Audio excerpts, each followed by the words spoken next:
Hello, I'm Bob Dixon-Kolar, Associate Professor of English at College of DuPage. Welcome to my presentation, How to Wind Up with Good Habits. Let me take a few minutes to explain each part of this title slide. First, the wind-up part. It was the philosopher and psychologist William James who first got me interested in how we form habits. His groundbreaking book, Principles of Psychology, published in 1890, includes a chapter that explains the importance of habits, both on the individual and societal level. His chapter also offers solid practical advice on how to develop a new habit or rid oneself of a bad one. He outlines his advice in the form of 4 maxims. I'll read them all to you because they're worth contemplating. But in the interest of time, I'll only focus on his first 2 maxims. Maxim 1. In the acquisition of a new habit or the leaving off of an old one, we must take care to launch ourselves with as strong and decided an initiative as possible. Maxim 2. Never suffer an exception to occur till the new habit is securely rooted in your life. Maxim 3. Seize the very first possible opportunity to act on every resolution you make and on every emotional prompting you may experience in the direction of the habits you aspire to gain. Maxim 4. Keep the faculty of effort alive in you by a little gratuitous exercise every day. By the way, I think James's whole discussion of habit formation is a classic. For anyone interested, I recommend you check it out. The habit chapter is in the public domain and has been printed in different editions as a standalone text many times. Let's go back to James's first maxim. In the acquisition of a new habit or the leaving off of an old one, we must take care to launch ourselves with as strong and decided an initiative as possible.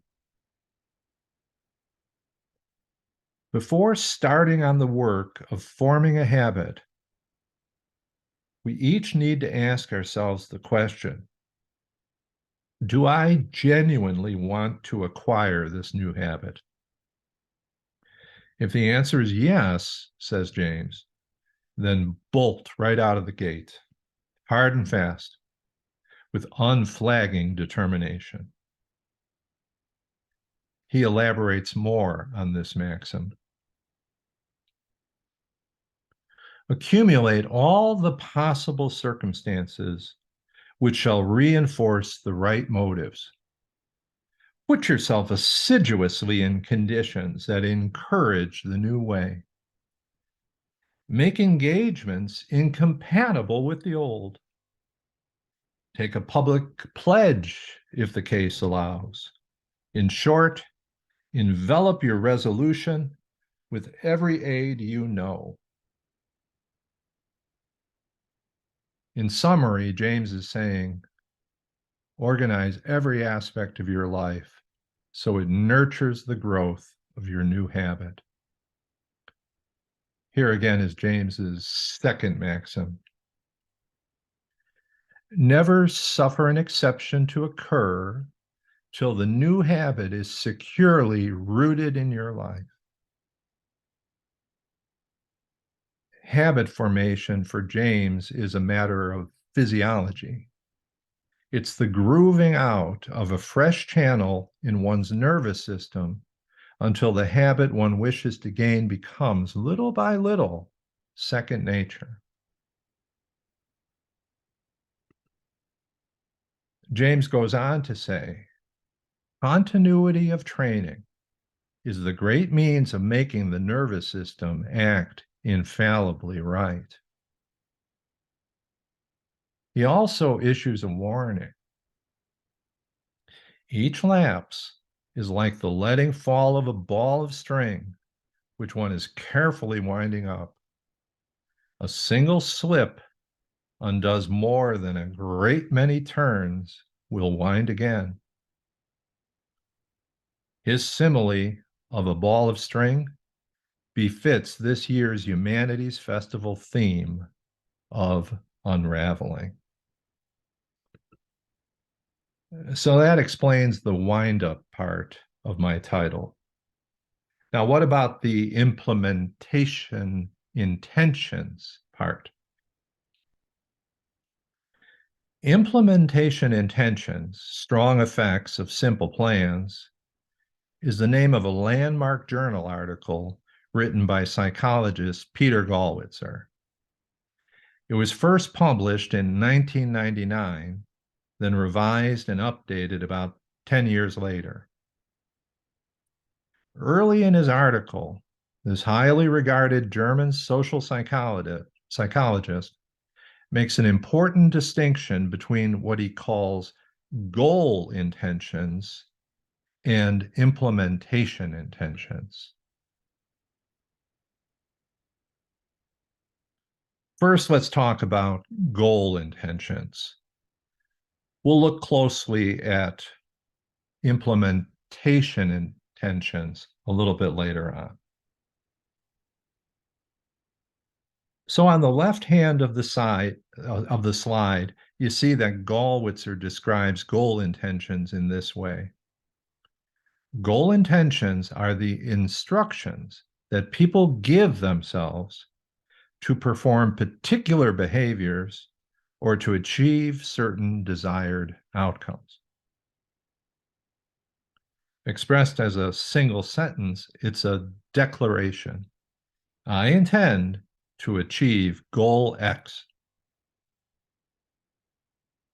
Gallwitzer points out that for some people, just having a strong internal goal intention is all the motivation they need to achieve their goals. I wish I were one of that select group of motivated goal achievers. Perhaps some of you wish that too. The wish that many of us have to lead efficacious lives, I think, is why SMART goals are so popular. I bet most of you have heard of a SMART goal. It's a goal expressed in terms that are specific, measurable, achievable, relevant, and time-bound. A well-wrought SMART goal makes goal attainment seem, well, attainable.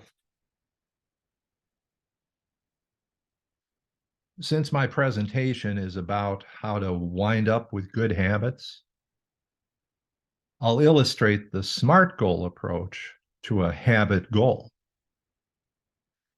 Let's say that my goal intention is to achieve better dental hygiene. That's a worthy goal, but it's not action-oriented. A SMART goal tells how to get things done. Take each letter of the acronym in turn. S for specific. First, frame a general goal as something concrete. For example, my goal is to brush and floss twice a day, once after breakfast, and again before I go to bed. M for measurable. Another way to make a goal concrete is to have it be something you can measure. Each morning and each evening, I will brush for 2 minutes and floss for 2 minutes. A, for achievable. Visionary long-term goals are great, but remember the oft-quoted words of the Taoist Lao Tzu. The longest journey begins with the first step. A SMART goal invites you to enjoy the pleasures of making incremental progress. The destination of better dental health is reached through taking small, manageable steps, such as regular brushing and flossing. R for relevant. Make your goal meaningful to you. Dental self-care is a universally recognized good thing, but if achieving it isn't really important to you, there's little chance that you'll stick with a daily dental practice. T for time-bound. Set a marker for checking your progress. The date is up to you. After 4 weeks, let's say, you do a self-assessment. How's it been going? Maybe you've been consistent about brushing, flossing each morning, mostly because you wake up fresh and rested. However, you've been inconsistent at night because by the end of the day, you're worn out. Or vice versa. Maybe you've been spot on in fulfilling your dental routine at night, but you've been inconsistent about it in the morning because it's all you can do to eat, shower, dress, and rush out the door for work. A SMART goal can be modified. You adjust it to meet your life conditions for what they objectively are. SMART goals help lots of people achieve their goals.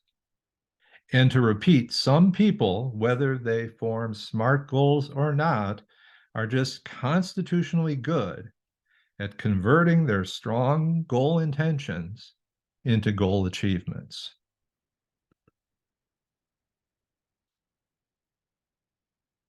Gallwitzer also recognizes that many of us have trouble turning our good intentions into goal achievements.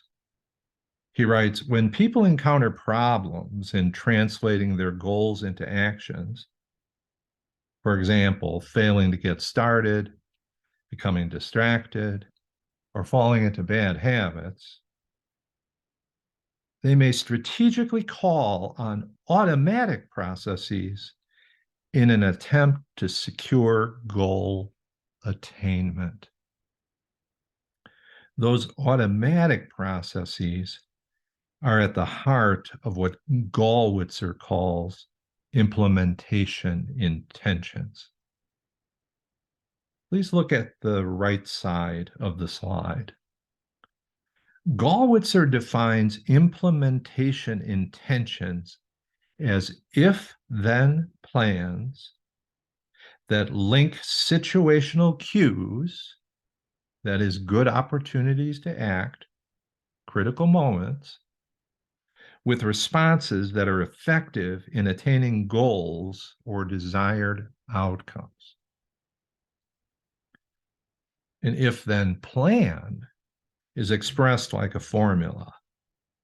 If situation Y is encountered, then I will initiate behavior Z in order to reach goal X. Now, to help make sense of all these X's and Y's and Z's, it's time I introduce you to our dog, Kaya. If you're patient, you'll see how she becomes the star of the story I'm about to tell.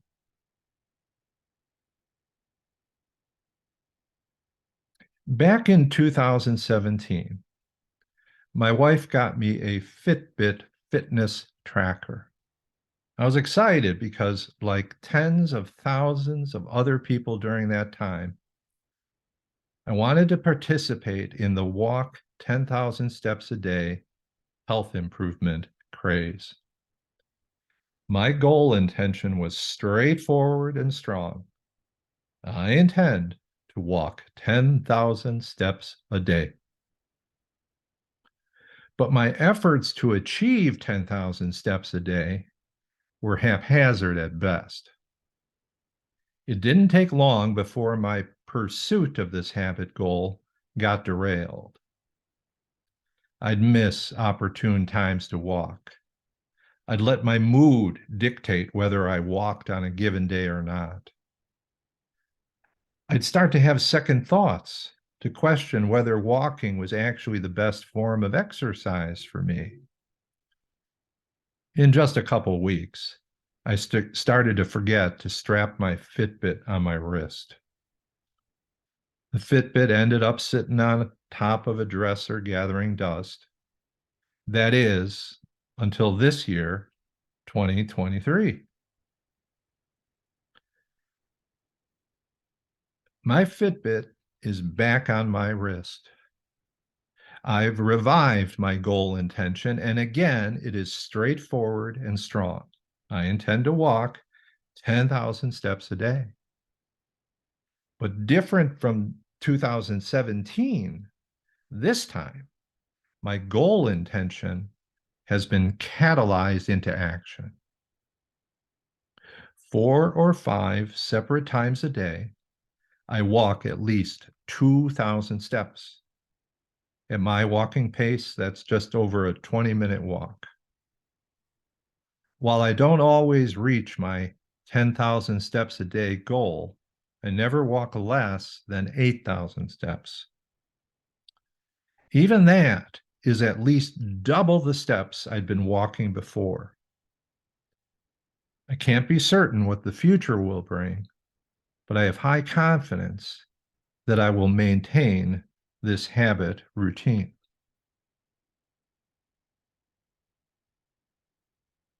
Why is my 2023 experience different from my 2017 one?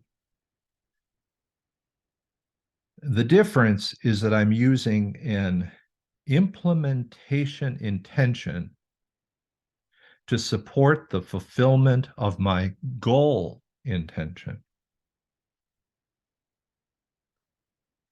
An implementation intention, in the easiest terms, is a simple plan that spells out in advance when, where, and how to achieve an intended goal.